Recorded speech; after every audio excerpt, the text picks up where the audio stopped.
Hello everyone, this is professor Shahida Bawa and आज जो हम टॉपिक कवर करेंगे वो है methods of preparing ad budget.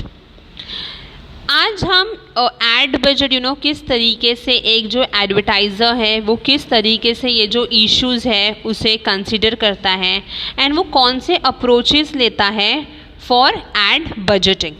All right. See, normally advertiser is generally confronted with basic issues like how much to spend and when to spend, है ना। तो यहाँ पे इसको हमेशा यही confusion रहता है कि हमें कितना spend करना चाहिए एक पर्टिकुलर एडवर्टाइजिंग में। ओके कोई ये सोचेगा कि भाई ठीक है, हमारे पास में जितने भी पैसे हैं वो हम एडवर्टाइजिंग में लगा देंगे, है ना। फिर कोई सोचेगा कि नहीं, अगर मैंने सारे अमाउंट सारे फंड्स लगा दिए एडवर्टाइजिंग में तो अगर सेल नहीं होगा हमारा तो लॉस चला जाएगा ना, है ना। तो ये हमेशा उसके लाइफ में कन्फ्यूजन रहता है कि how much to spend. All right, तो आज जो हम टॉपिक कवर करेंगे वो है कि कौन कौन से ऐसे मेथड्स हैं जो एक एडवर्टाइज़र को हेल्प कर सकता है in preparing the ad budget. अब हमने जब बात किया है टाइप्स ऑफ एड बजटिंग या फिर अप्रोचेस टू बजटिंग, तो there are 3 types. First is fixed guideline method, second is the task method and the third is subjective method. हम एक एक अप्रोचेस को ब्रीफ में देखेंगे with some examples in it. Okay, so let's start. The first approach to budgeting is the fixed guideline method. See, fixed guideline method में क्या होता है, यहाँ पर जो एडवर्टाइज़र होता है वो अर्थमेटिक फॉर्मूला इस्तेमाल करता है। अब भाई तुम लोग मुझे पूछोगे कि अर्थमेटिकल फार्मूला क्या होता है, ठीक है। तो यहाँ पे ये कुछ अमाउंट ऑफ मनी साइड में रख देता है फॉर एडवर्टाइजिंग, ठीक है। फॉर एग्जाम्पल वो टोटल सेल्स में से 2% या 5% अलग रख सकता है, या तो वो कुछ यूनिट्स या कुछ वॉल्यूम ऑफ सेल्स का जो भी हिस्सा है वो साइड में रखेगा, ठीक है।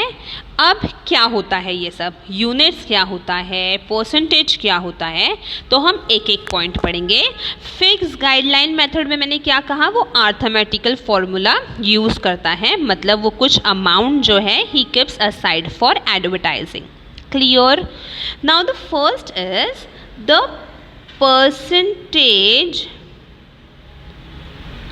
परसेंटेज ऑफ सेल्स मेथड, ठीक है। अब इसमें क्या हो रहा है, यहाँ पे से नॉर्मली बहुत सारे जो एडवर्टाइजर्स होते हैं दे फॉलो दिस मेथड, ठीक है। What they do is this advertisers consider certain percentage of sales as the amount to be spend on advertising. For example as I said, इन लोग कंसिडर करेंगे 2% या फिर 2 to 5%, 3% कर सकते हैं, 4% कर सकते हैं, 2.5% कर सकते हैं, कुछ भी ऑफ द टोटल सेल्स, ठीक है। अगर टोटल सेल्स मेरा फॉर एग्जाम्पल 1 लाख रुपीज़ हुआ तो 1 लाख का इन लोग क्या कंसिडर करेंगे, 2%, ठीक है। तो इस तरीके से हम क्या कह सकते हैं, percentage of sales method. Total sales में से what they will do is कि इतना परसेंटेज जो है वो हम एडवर्टाइजिंग का खर्चा करेंगे। क्लियर हुआ, ठीक है। तो ये था हमारा first point, percentage of sales method. अब ले लेते हैं the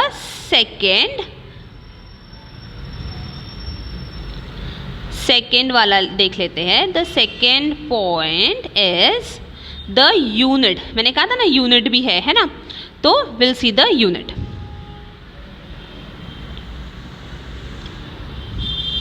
second one is unit of sales method.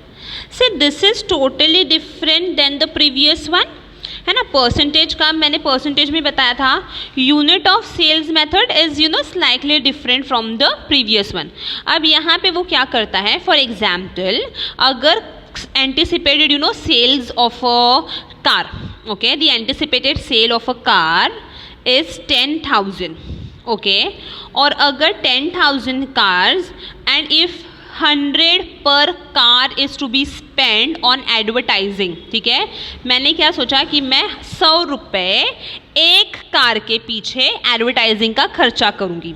तो 10,000, एक कार का खर्चा कितना 100, तो मेरा टोटल खर्चा is how much, the total खर्चा विल बी कमेंट।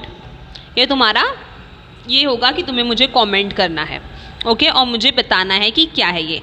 तो आई गेस सेकेंड वाला मेथड भी समझ में आ गया, ठीक है, कि यूनिट ऑफ सेल्स मेथड क्या होता है, ठीक है। तो यूनिट ऑफ सेल्स मेथड क्या है, यहाँ पर यूनिट लिया जाता है। जैसे मैंने कहा एंटिसिपेटेड सेल्स जो है वो अगर 10,000 कार है और अगर 100 per car, you know, if the advertiser is spending on the advertising, so what will be the total advertising budget, ये तुम लोग मुझे comment section में बताओगे। Clear? नेक्स्ट देख लेते हैं कि क्या है। The next is competitors expenditure method, ठीक है। कॉम्पिटिटर जितना खर्चा कर रहा है एडवर्टाइजर भी उतना खर्चा करेगा, ठीक है। इसीलिए तो ये वाला एडवर्टाइजिंग मेथड नहीं लिया जाता है। Why? Because the advertiser situation may be different from the competitors situation, right. तो competitors expenditure method will not be taken into consideration. Why? Because of the situation. So there is no possibility with that competitor may be in a wrong situation fixing their budget amount. तो हमने अगर उसी को follow किया तो कहीं ना कहीं हम भी तो रॉन्ग फिक्स कर रहे हैं, है ना। तो कॉम्पिटिटिव एक्सपेंडिचर मेथड कोई भी यूज़ नहीं करता है, ठीक है। तो फिक्स्ड गाइडलाइन मेथड समझ में आया। फिक्स्ड गाइडलाइन मेथड कौन सा होता है, अर्थमेटिकल फॉर्मूला यूज़ होता है जहाँ पर एक अमाउंट ऑफ मनी साइड में रखा जाता है। The first is percentage of sales method, percentage to 2 to 5% of the total sales during a particular period। Unit की जब हमने बात किया तो 10,000 कार्स की मैंने एग्जाम्पल लिया था ना। यूनिट या फिर volume of sales rather than value नहीं लेंगे, वॉल्यूम लेंगे, यूनिट्स लेंगे। And then the last competitors expenditure method, ये नॉर्मली अभी नहीं लिया जाता है because of the competitor situation and the advertisers situation, okay. Next is the task method. अब task method is also known as the objective method. मेरा main objective क्या होगा, ठीक है। तो सबसे पहला टास्क मेथड में है डिफाइन करना कि व्हाट इज माय ऑब्जेक्टिव और व्हाट इज माय टास्क, ठीक है। तो डिफाइनिंग द टास्क और I can say the objective, okay. तो यहाँ पे मैं क्या करूँगी, the advertiser starts with the thorough study of advertising objective. For example improve करना distribution system, okay, brand awareness create करना, प्रोडक्ट मॉडिफिकेशंस लेकर आना, डिस्काउंट्स ऑफर लेकर आना। तो ये सब कुछ उसके ऑब्जेक्टिव्स होंगे। पर ये इतने सारे 5, 6 या फिर 3, 4 या फिर 2, 3 मेरे कुछ ऑब्जेक्टिव्स हैं, उसको पहले अच्छे तरीके से मैं डिफाइन कर लूँ। अगर मैंने डिफाइन कर दिया तो सेकेंड वाला क्या होगा, डिटरमाइन करना कि भाई मेरी अमाउंट कितने रिक्वायरमेंट है। तो determine the amount required. See, once the priority of objective is decided, advertiser must decide about the funds to achieve the objectives। खर्चा करने के लिए पैसा भी तो होना चाहिए ना, है ना। तो अगर मेरा objective is to create brand awareness, तो लोगों को ब्रांड अवेयरनेस कहाँ से आएगा, सपना थोड़ी ना गिरेगा, कुछ ना कुछ तो मुझे एडवर्टाइजिंग भी करनी पड़ेगी ना। तो खर्चा कितना होगा, तो मुझे एडवर्टाइजिंग का जो अमाउंट रिक्वायर है वो डिटरमाइन करना पड़ेगा। अगर मैंने अमाउंट डिटरमाइन कर लिया तो क्या हमारे पास में उतना फंड्स है, ठीक है, अवेलेबल है। तो third is my determine affordability, है ना, क्या हम एफोर्ड कर पाएंगे, ओके। तो ये बहुत ही इंपॉर्टेंट रखेगा, है ना। तो the next step is to determine whether the funds required to achieve the objective is available और नो, ओके।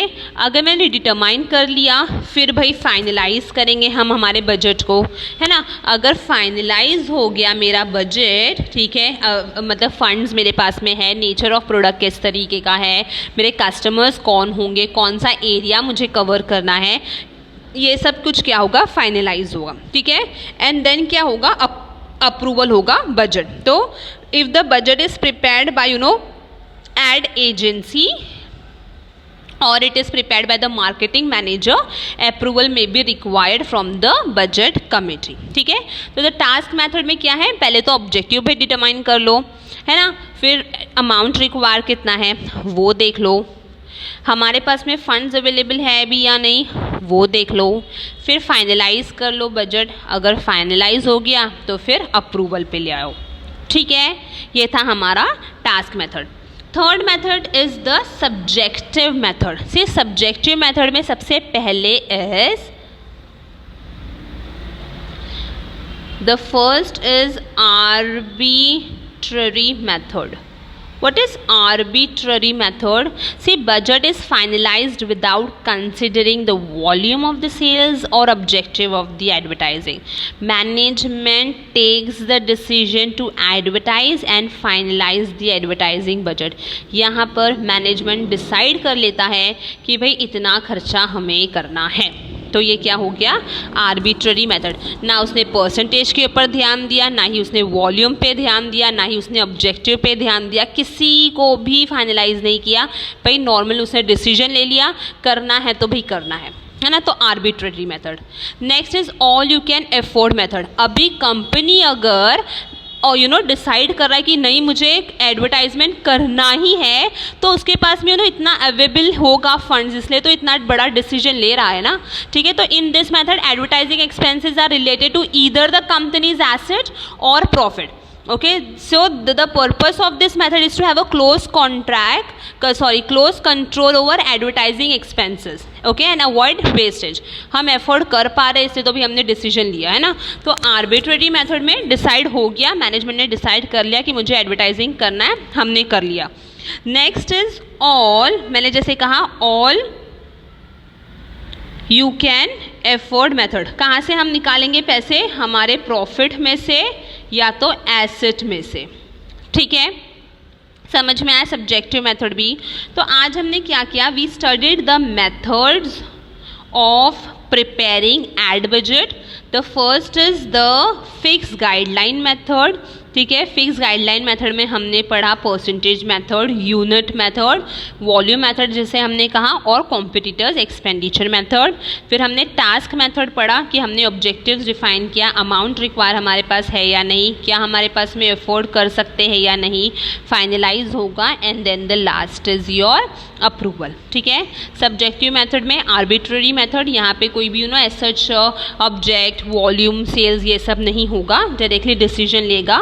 डिसीजन क्यों ले रहे हैं, क्योंकि हमारे पास भी एसेट एंड देन प्रॉफिट है, इसलिए हम अफोर्ड कर पा रहे हैं, इसलिए हमने सब्जेक्टिव मेथड ऑप्ट किया। ठीक है, आई होप ये जो मेथड ऑफ एड बजटिंग था वो क्लियर हुआ होगा, समझ में आया होगा। If yes, do like, share and subscribe. और हाँ, जो मैंने कहा है कमेंट करने के लिए वो मत भूलिएगा। Thank you and keep supporting.